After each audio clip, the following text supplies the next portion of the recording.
Hello, everybody, and welcome to the LFC Transfer Room. My name is Louis, and I'm joined today by James, Jay, and Kev, and we are here for yet another stream. We're continuing our streak. I don't know how long the streak has been, but we do stream every single night. So if you are new, if this is your first time joining us, we're live 7:30-ish every single night.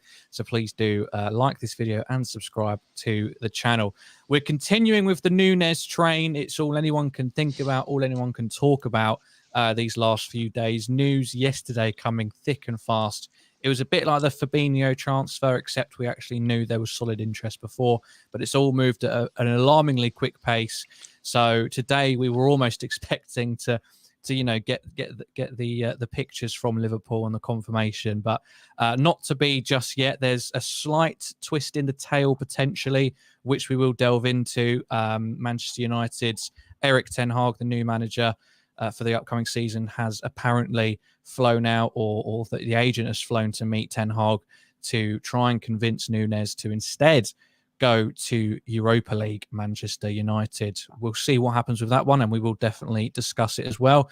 We also just wanted to take this time. It's not over the line, so this could come back to bite us in the arse spectacularly. We just wanted to have a look at Nunez, what he offers, how it compares to the other big striker signing so far, Erling Haaland moving to Man City, what both of them offer, and is this a sign of a shift once more in the world of attacking players, and is it a slightly more traditional number 9 coming back into play rather than the false 9, which we have operated with for years, and Man City have been using quite frequently, even when they had Sergio Aguero. So plenty to get on and talk about today, and thank you very much for everybody who is getting involved in the live chat already, and everybody who's watching. As I said, please like this video and please do subscribe.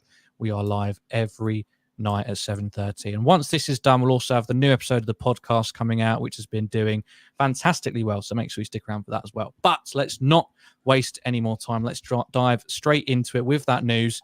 Erik ten Hag, James, apparently is trying to do a last minute bit of convincing to make his case of why Darwin Nunez should come to Manchester United. Do you think we've got anything to be worried about here? I've just got visions of Ten Hag on his knees going, please come. I don't want to be without a striker. You can't make me stick with Ronaldo. Please don't do it. I'll hug you every day. I can Klopp hug you, I promise. But this is the thing. All United can do is go, do you want a big boatload of cash more than you're going to get from Liverpool? How much more cash would it take for you to come here than to go there? That's pretty much their only move. Which, it's not something United have done it before. Thankfully, they did it with Phil Jones.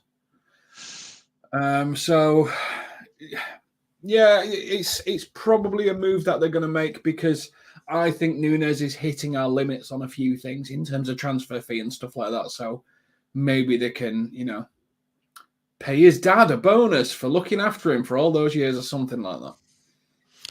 I mean, Jay, Manchester United this season were a pretty broken team, especially towards the end. Even with a new manager, they didn't get a bounce. That the players gave up, weren't playing for the badge, for the manager, for anybody. The club's obviously in a bit of a shambles, but they've got that plaster to make it look a bit more fixed. They've got Erik ten Hag in, who is so far a pretty accomplished manager, and we'll see what he does. But he adds that little bit of gloss to it. Of course, as we know, Manchester United will be prepared to offer that much bigger wage than we would be prepared to offer. I mean, surely that's the only thing that could possibly interest Darwin Nunez. He's not going there for a project, is he? If that's what they're trying to convince him of. I don't think he's going there to try and win the Europa League. The only way they can try and convince him is what James has said, to offer him a lot more money than what we have. And truth being said, if he was to choose United on that basis, I don't want him anywhere near our club anyway. Because if he's the type of player who's like, oh, they've offered me an extra 50k a week or whatever it may be, and he picks them for a team that are absolutely nowhere, fighting for nothing over the last few years, it's a complete rebuild. then yeah, we'd be better off without anyway. I don't think United will turn his head, but if he does decide to go there for money, then we're better off without anyway. We just move on. I mean, Kev, do you think that I said this literally just before we went live, but do you think the fact that there potentially is a meeting taking place, if it was all sorted with Liverpool, would they not have just shut it down? Would Mendes and Nunez just have said no? Is there something in this because they're meeting? Can you imagine an agent not allowing and knowing that they can get more money elsewhere if possible? That's what it comes down to. As James has said, if it wasn't down to even if the clubs have agreed, if you got an agent involved, they're only after one thing, and that's money, and looking to see if we can get more money out of this deal. I agree with the lads. It's the only option they've got. It's as I said to Jay before, it's desperate times where your mate's being picked over you by a girl that you liked, and now your mum and dad are giving you additional pocket money this weekend, and you're asking her out on that Friday night and say, I'll pay for everything, as a one-off chance of that she'll listen to you, and the answer's still going to be no. Do you know what I mean? So that's all they can do at the minute. And when you got agents involved, the only thing they're bothered about is what's going in their pockets, not the actual what's going on with the actual player themselves. Yeah, I mean, Adam in the comments shares my nervousness. He says, if all sources were correct and we agreed everything, then why isn't it announced yet? Why are they meeting, etc.? But he also says the Champions League is a massive factor, James. And if Manchester United had have snuck into that fourth place, maybe we'd be a lot more nervous than we are now. But how much extra money do you have to throw to compensate for not being in the elite European competition? I think it's probably, and this could work to Nunez's detriment, if I'm completely honest, because Mendes is a super agent, and we know he is. He could be meeting with Man United to try and get a little bit more extra cash out of Liverpool. To say, well, actually, they're prepared to do this, so I need you to bridge the gap. Now, if he plays that game, obviously no one knows Julian Ward's game yet. So he could very well turn around and go, well, do one. So whilst I think if you were the agent and you're employed as the agent, it is prudent to have the meeting and hear what they have to say. Always great to see someone sobbing at your feet.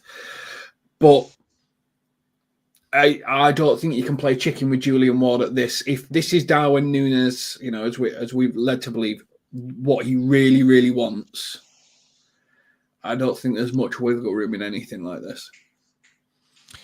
So Mendes, Nunez's agent, of course, represents, who was it, Jay? Ronaldo, Fernandes. All the top Portuguese players, really. Yeah. He doesn't he represent a bunch of the Wolves players as well? They had that big influx. Doesn't he own Wolves? yeah, essentially. It's state backed by Portugal. I mean, it's a tough one. I was going to say something then, but I've forgotten what I was going to say. Hyla says Benfica is a factor as well. If United bid 30 to 50 million pounds more, they have to pay 20% of the transfer to some other club. To Benfica, I presume. No, I'm not sure. Jay, I don't know. I've had a complete brain fog here. I've lost my mind. No, give me a minute. Jay, talk about something to do with him. Well, the thing I'd say is, obviously they're saying Mendes has gone to meet Ten Hag. How do we know that's true? There's going to be a lot of people who are on Twitter or aspiring journalists who want to add twists to the tale to get hits and likes and comments. Ruben Neves as well could be perfect for United. He could be meeting about anything. It's not necessarily Nunez. It could be any Portuguese player. And if Ruben Neves is leaving Wolves, as it's been widely reported, Man United should be in for him. To be honest, where Hale is. Go on, sorry, James. That's. But it's media hype, isn't it? Always. Well, that's what I mean. And like where I'm not sure if it was Haaland or Adam who mentioned in the comments that he was worried it's not been announced yet. The Nunez contract will have been agreed, but the fee with Benfica would still be being negotiated, so you can't announce nothing until you've obviously agreed the fee with the club. It's weird you seem to agree personal terms with the player before the bid's even been accepted, which sounds like the definition of tapping up to me, but that's the way transfers work. It's crazy.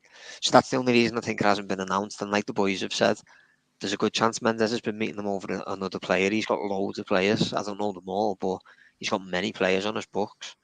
I can't remember what channel it's on. It's either Netflix or it's Amazon.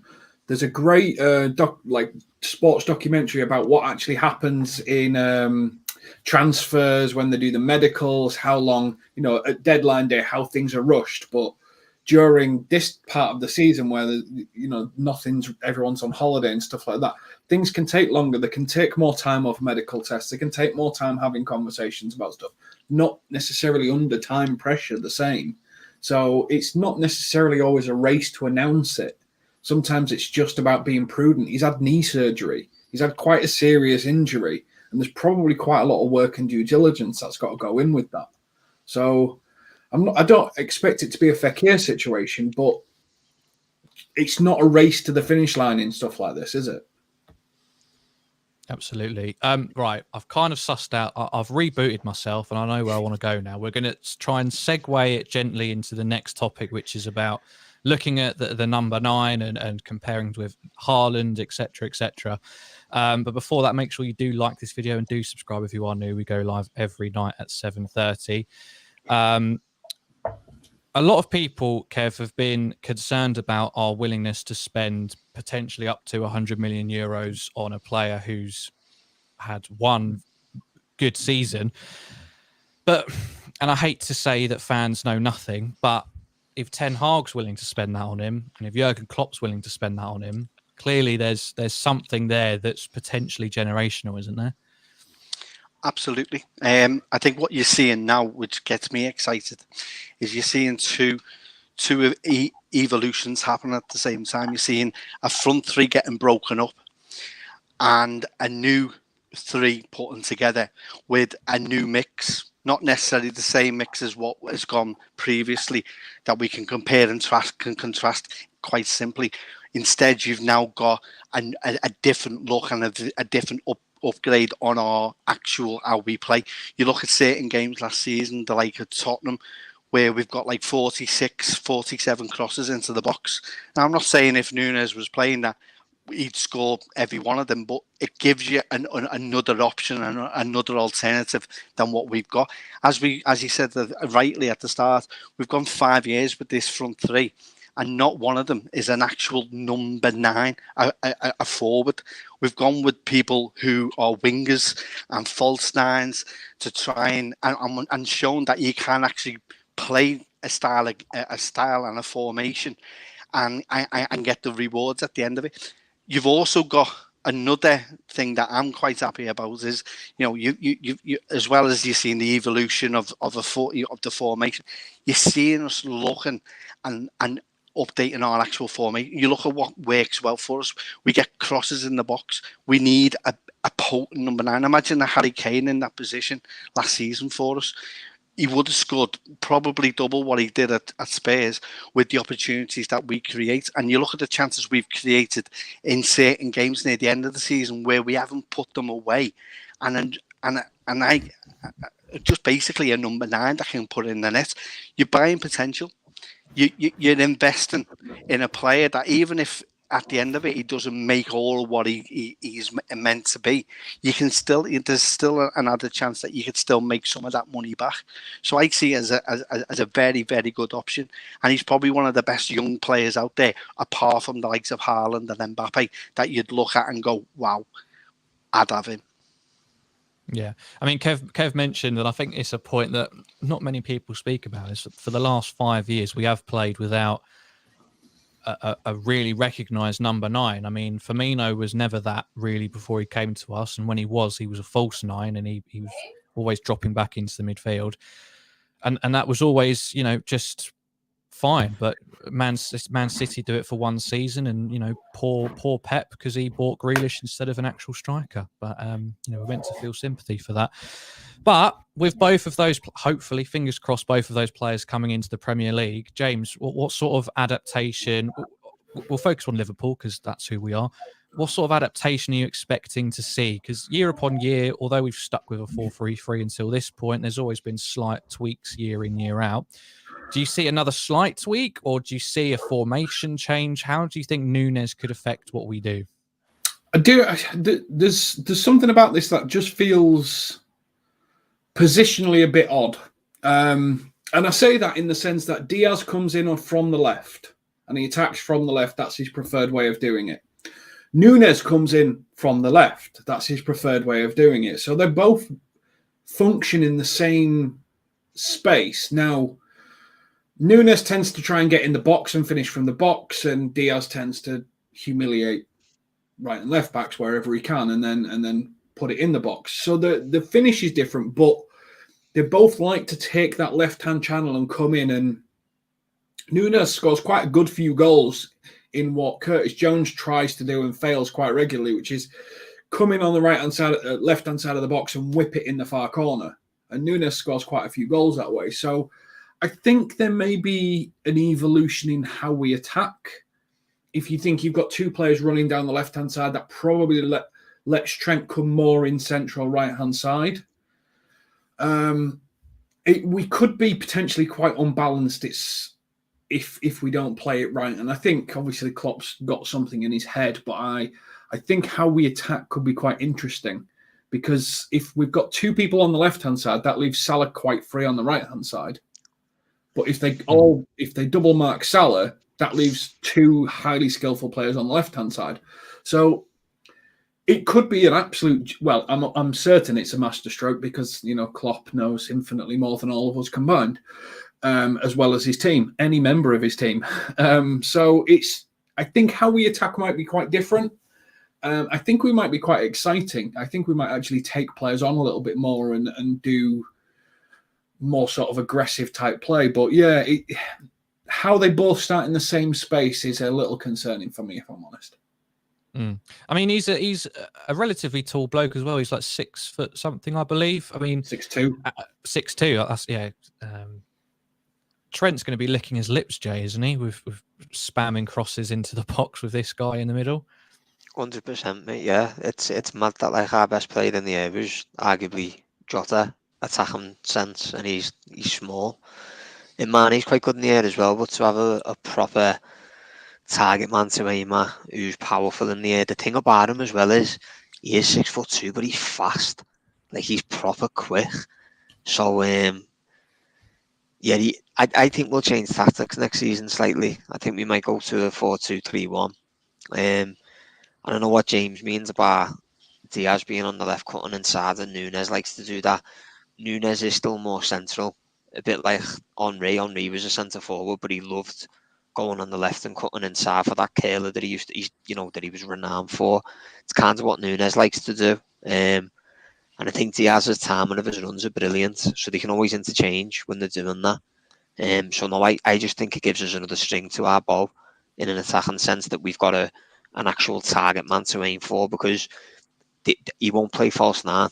He's a centre forward, he's not a false 9. So there has to be a tactical tweak somewhere. I mean, Kev, so James and Jay have identified that we've got Diaz on the left, who likes to cut in and get a shot away. We've got Nunez, who would potentially be in the middle and likes to drift out to the left. And whilst that could easily be seen as maybe two players treading on each other's toes, could that actually become a strength? It's another bit of fluidity between two players where it will just completely confuse players, opposition players necessarily. Kev? Yeah, sorry. We're having a nightmare today. We're having a nightmare. That's all right. I lost track for a second there. Mo Salah's one player of the year by the way in the PFA Awards. So I was looking at that, so I do apologise. That's all right.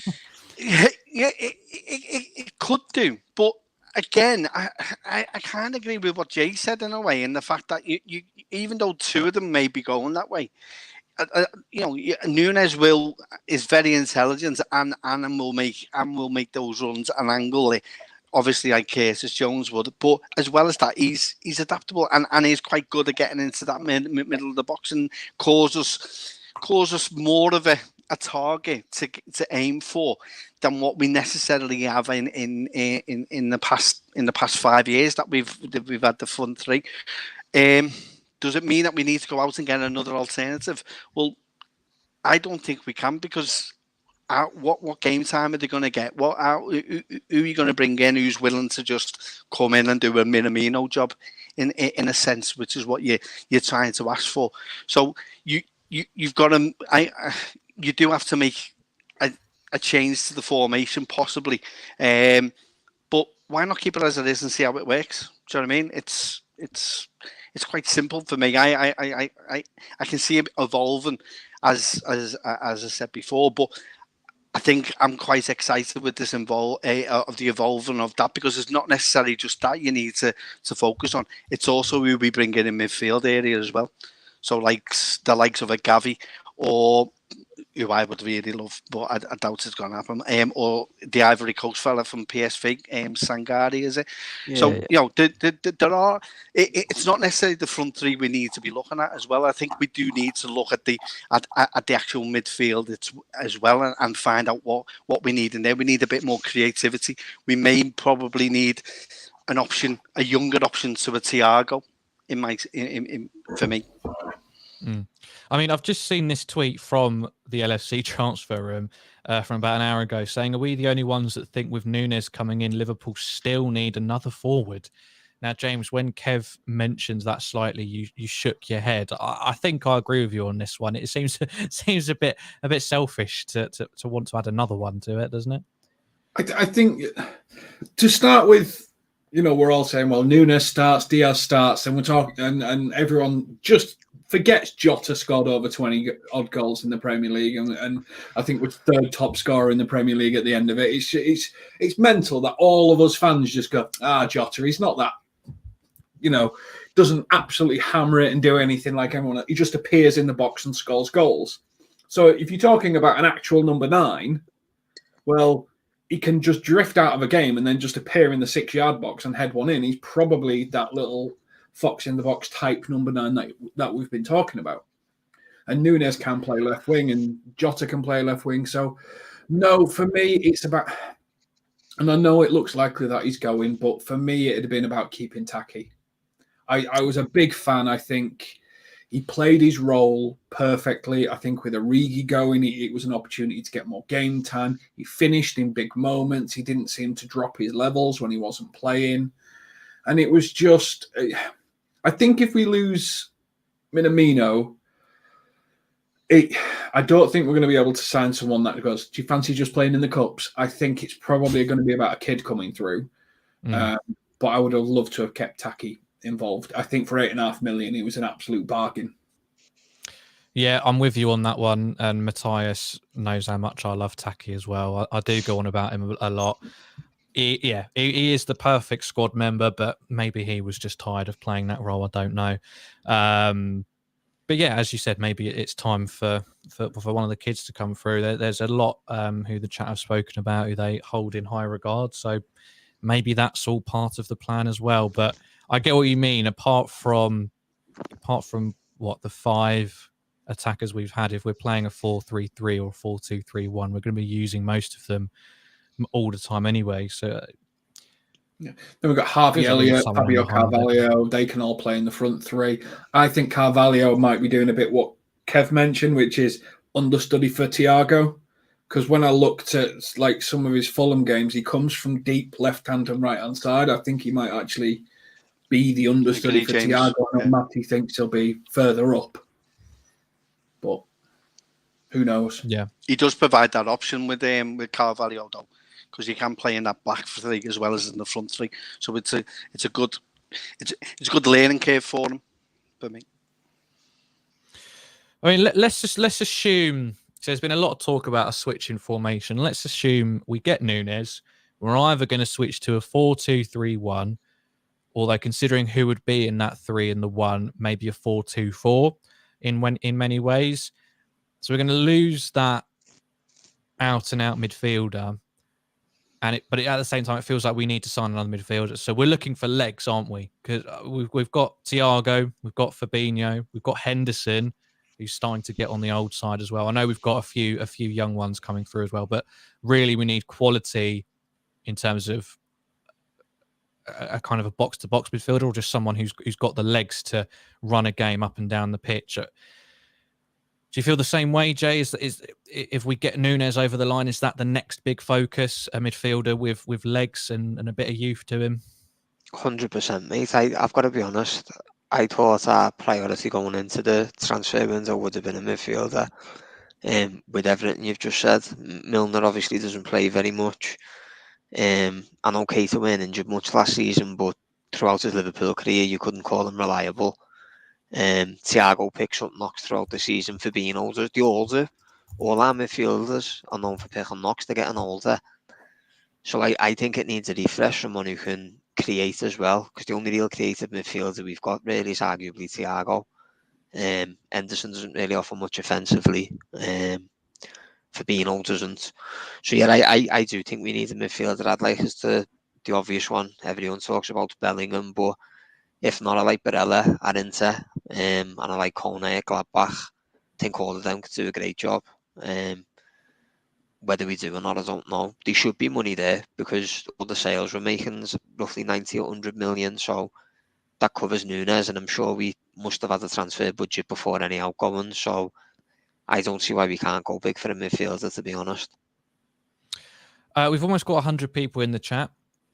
So make sure, if you haven't done so already, you do like this video. And as I've said, and as we always say, we stream every single night at 7:30. So make sure you do press that subscribe button for all of your Liverpool content, especially in this difficult, boring period where there is no football going on. We're on in the season as well, but I know how hard this month and a half can be. So make sure you are subscribed for all of your Liverpool and transfer content.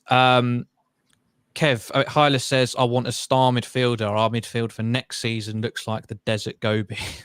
I feel like that's something that a lot of people have been crying out for. I've kind of maintained a bit of bootlicking on FSG's behalf, because I feel like the midfield for Klopp has never been about being the primary source of creativity until maybe Thiago came in.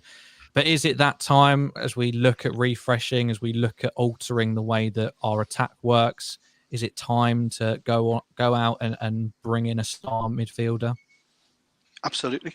I think until Thiago came in, I don't think necessarily Klopp has looked at it and thought I could actually have a midfield that could have a Thiago type of player and still reap the benefits of what his midfield normally does. It's given him a sense of, oh, this is interesting. And we're now starting to see, right, well, okay, then and this is where I say a new version. Again, we get another reset and we go, right, okay, and there'll be a new mix. I would, as I say, I agree with what Jay said. You got Kone there, and Barella from Inter would be absolutely fantastic. Bellingham is obviously the opposite, everyone's choice, but can you see FSG spending 100 million on one player and then going out and buying Bellingham for over 80 million, 95 million euro? I don't know. I'd like to say yes, but Tchouaméni was probably the one if Mbappe would have went to Real Madrid. So I can't see why we wouldn't have a younger, more dynamic and more a player that of that ilk coming in, and not necessarily looking at like a mediocre player that we have done in the past and hoping that to get something out of him, like an Oxlade-Chamberlain who hasn't really hit the ground running. So we've got to, again, we've just got to. I agree. I can see us actually bringing a midfielder in and a quality one at that. I think it's a bit harsh on the Ox. I think he was injury-wise. Yeah, no, I get that. Amazing until that knee injury in the Champions League semi-final. I wouldn't say amazing. I wouldn't he say was amazing. I think he was, and then after the second one, he just lost 2 yards of pace. Got me That started first on one, Ox. he was heavily involved in games. Before the I Roman dunno. injury, he was playing well. But fuck me, after that, he never got anywhere near it. No, he Anywhere lost a yard near it. after the first injury. In the second one, he lost 2, and He lost his brain, mate. He just stopped learning how to play football. His decision making and everything. Don't get me started on Ox, honestly. He scored 2 or 3 long ranges and thought he could do it every bloody game. Oh, it's on the head in. I just threw the grenade over the wall there. So sorry, lads. That's all right. Charlie's become a member. Thank you very much, Charlie. Much appreciated. You can, of course, become a member and get exclusive access to, in the future, new content. But for now, you can settle for some nice badges, some nice customized badges that will go next to your name and show everyone that you do support this channel. You can do that by pressing the join button next to the subscribe button. So if you haven't pressed either of those yet, now's a good time to go and have a little look at that. Theo SG. Now, we're wading into transfer central territory, and I don't want to talk too much about transfers apart from Nunez because it looks like it's very, very close. But he says we'll have to wait for Bellingham. Whilst we're talking about midfielders and maybe looking to bring in that star signing, with Bellingham, I know we're all, James, I know that we're all quite, a lot. The idea seems to be we're going to wait until next year. But if there's any way we can convince Dortmund to let him go this year, we have to take it, don't we? Because another year of football, another year older, another year of experience, of some potentially really good Champions League appearances, he's going to almost double his cost, isn't he? The thing is, I don't think much is going to change in Bellingham's value, really, because it'll be another year older, it'll be another year more experience, but he'll have another year less on his contract. He is... There's no secrets here. Everybody knows who Bellingham is. Everyone knows what his potential is. Everyone knows how good he could be.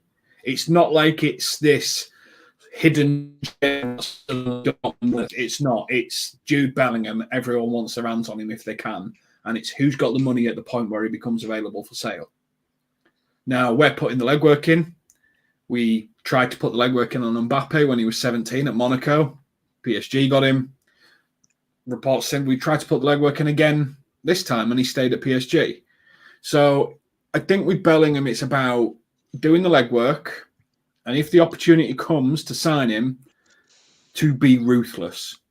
We can't argue over a few quid here or there or anything like that. If it becomes available, you do the deal as quickly as you possibly can and let Dortmund have buyer's remorse or seller's remorse in this instance. Because there's nothing to hide with Bellingham. We all know it. So it's just the second the chink becomes available, we have to do the very un-Liverpool thing and just go for it. All out. And that's really not our style. Yeah, well, hopefully if we get the Nunez deal over the line quickly, then maybe that's an indication of a slight change of tact, hopefully. Because I agree with you. Man City, they've got Haaland, but I'm sure if Jude Bellingham becomes available next year, they'd be sniffing around. So would most of Europe anyway. Imagine Newcastle were in the top 4 come January. Yeah. You just go, bang, whatever contract you want. Just put a number down. We'll pay you 500 grand a week. And do you know what I mean? There's Man U in the title race. Suddenly they become viable again. We have a bad season where we're fighting in 3rd place. It's when it happens, we have to be ruthless on Jude Bellingham because it's not a case of anything other than everybody knows. And if they're in the position to take advantage, they will and try and get it done. Sorry. Absolutely. Whilst we've got almost 120 people, please make sure again that you do like this video. It really helps us out massively. And if you are new or haven't decided to do it yet, please do consider pressing that subscribe button. We're here every night from 7:30 with live Liverpool news and content. And we also post videos throughout the day as well. So you're never short on your Liverpool content whilst the season is over. And of course, we do now have memberships. So if you would like to join the LFC transfer room, you can press that join button next to the subscribe button. It's a very cheap monthly fee, and it's just a way of showing your support. And it all goes straight back into the channel and helps us create more and even better content. So please do consider doing those 3 things. Much appreciated. Let's just swivel back slightly. on to the whole talk of strikers. Jay, I'll come to you with this one. I'm not expecting an essay. It's a tough question, but Darwin Nunez coming into the league, an out-and-out number 9. Haaland coming into the league, an out-and-out number 9. Teams who have, at times, Liverpool especially, but Man City as well, very accustomed to playing false nines. Are we seeing not an evolution, because an out-and-out number 9's always been there, but it looked like they were fading away slightly, particularly in the upper echelons of the Premier League. Are we now starting to see that coming back again? Is it back in fashion almost? Kind of. I think more City have played false nine because they've had to.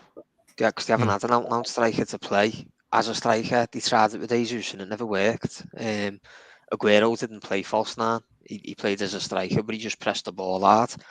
So I don't think it's necessarily a change like from the 90s where it went from 4-4-2 to now 4-3-3 predominantly. I don't think it's a shift like that. I just think there was games last season that if City had a Haaland, they would have won, notably the Champions League. They battered Real Madrid and just didn't put the chances away, basically. For us, I think it's probably a shift in tactics for us, but I don't think it is for City necessarily.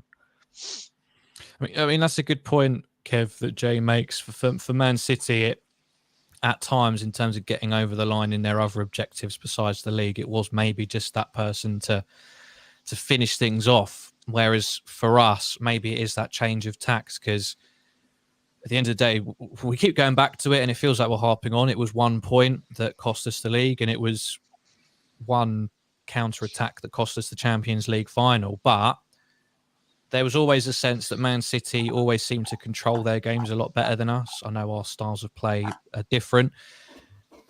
Ours was much more on the front foot for a bit quicker, I want to say, obviously squeezed much higher up the pitch, and it sometimes left us quite vulnerable to low block teams and teams that had a good outball. So are these transfers a way of implementing that? I mean, Haaland is a goal getter, and that's pretty much the only thing that maybe Man City were missing. And Nunez offers something different for us that could help us with changing formation, changing how we approach games. In a sense, yeah. I think also you got to factor in that it's not very often that these players will come about who are potentially good centre forwards, and when they do come about, you've got to act in the way that Man City have with Haaland, and like with Nunez. I know it's only been a one season wonder, some people will say, but he's got potential to be a very good centre forward. The other option would be a Kane, but Kane's getting to that age now where you start thinking, well, I'm not paying that kind of money for a player of his age. So these players are very few and very far between, and it's why you've got to pay the big bucks for these players, because they are actually going to score you goals. We haven't seen it. For me, I'm quite excited at the fact that we're going for a more of a number 9 rather than going for an alternative to a Mane or to a Salah. It gives us something different, and it's exciting to see what is going to come out of this going forward. And we're going to have the comparisons with Haaland and Nunez all season long. They'll be betting already as who's going to be the top goal scorer out of those two. But it's a factor that we've missed, and especially near the end of the season. Possibly certain games in at the start of the season, Brighton at home comes to mind, where we draw 2-2 and we're running out of ideas. It's games like that we've got this alternative. This is a big upgrade on an Origi, who gives you about a 20 minutes to that where he comes on and wins us the game. This gives us an opportunity of playing it and having the pace that we knew that Origi had but didn't show, and playing in a way that we haven't really played before, and it gives people a different. It's not like going into the next season and we know what the template of what Liverpool are going to be playing. This gives us an alternative, whether from starting or from the bench. That it just makes us a little bit more uneasy to understand what we're going to do in the game going forward. But no, it's exciting times, and it's something that we need to grab hold of. Do you know what I mean? And it's great that we're getting someone who is potentially a very good number 9 for us. Do you know what I mean? Hopefully we get him in. Sunset Boulevard says, yes, so true. We miss a striker. It's all we need. That's our final nail. I mean, James, it's the £1 million question. It's not quite who do you think is going to do better, although I guess it's just repackaged. But who do you think is going to offer more to their team? Because my Liverpool bias says, well, Man City consistently, well, so are we, but Man City are always in the 90s. They're getting like hundreds of goals. They're dominating teams off the park, so it doesn't matter if they don't score that many goals. There's only so many more points that Haaland could add to that necessarily. But then again, it's probably the exact same of Nunez, isn't it? But I just feel like there's more that we can alter. There's more that we can change. Whereas I don't know what they would do with Haaland. They're not going to make him a target man because that's not how they play. But I feel like there's more that Nunez can give. This is what's interesting, and I kind of disagree a little bit with what Jay said earlier. I think this is a bigger fundamental change for City than it is for us. I think they're going to have a target man because he's not Gundogan. He's not Raheem Sterling. He's probably better than Jack Grealish. He's not one of these clever interlinking players that's going to appear in 5 different positions. He's a 6'5" monster. He can't sneak around and appear in a different position. You're going to see where he is pretty much at all times. So this is a big for them. For us, having a more of another striker, because let's face it, Salah is a striker type forward, and Nunez is like a 9 striker. So we've got someone coming in from the left and someone coming in from the right. It feels a little bit like the potential of Alan Shearer and the potential of Thierry Henry. Someone ghosting in from the left, doing amazing things in Nunez. Someone just being an absolute beast up front, being quick, powerful, and scoring goals in Haaland. And we're talking about we lost 4 games. So is Nunez going to win us 1 more game? That's pretty much what we're talking about. Or is he going to cover any drop-off that we would see from Mane? That would be our ultimate hope, really. I think City will find a few more struggles this season as they try to integrate in a big lump of a centre forward, because they will not be able to run around and move people around as much. Haaland's going to want to get in some tussles. He's going to want to get in some fights. That's not conducive to pretty tiki-taka football. Just look at Pep and Ibrahimovic. They were not fans of each other, and I think he switched over. I think it was for Samuel Eto'o, wasn't it? Someone quicker, more rapid, and then fell out with him further down the road. So I don't know. I think there's going to be some big changes planned at Man City, and that integration of that could be quite difficult. Having said that, I think at some point they'll get it right and they'll go on a massive run of wins, pretty much what we will need to do at some point. But I don't think it's 2 games a season, us versus them. Everything else is pretty much the same. Yeah, I mean, we've spoken, and I think a lot of people in the live chat have said, Trent's going to be licking his lips in terms of finding Nunez in the box, as well as Salah, Jota, Diaz, etc. But Kevin De Bruyne, Jay, is going to be licking his lips at finding that big brute Erling Haaland in the 6-yard box every 10 minutes, isn't he? Mate, Kevin De Bruyne could make Fabio Borini look world class. His passion's just... Even Aspas. He smashed them in Spain, to be fair to him. He's not done that, has he?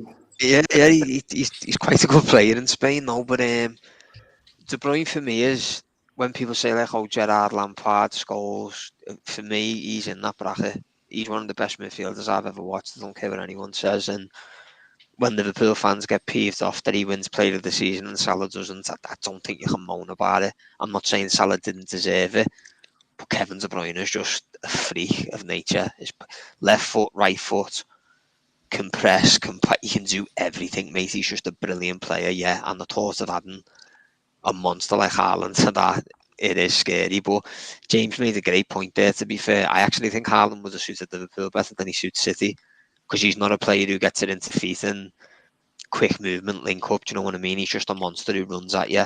He'd be great at Tottenham as well, the way Tottenham plays against us, because he's great on the break, just pure power running at you. But yeah, once they do suss it, like James says, which I'm sure they will, you're talking about probably the most deadly passer in the world and arguably the most deadly finisher. Well, one of anyway. So yeah, it's a scary prospect, but hopefully so will Nunez be with Thiago. Tell you what, though, Ronaldo's not going to win PFA Striker of the Season. Centre forward. I was thinking Salah with the golden boot. He's going to be like, hi.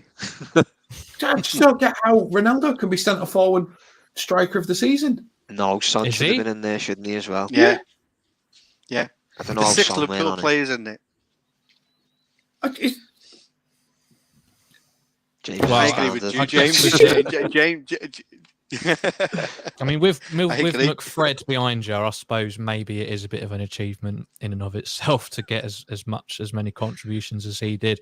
I mean, Kev, I think this might be the last sort of thing, and it's again a pretty difficult question. So I'm sorry for coming to you with this one, but I'm just interested mate.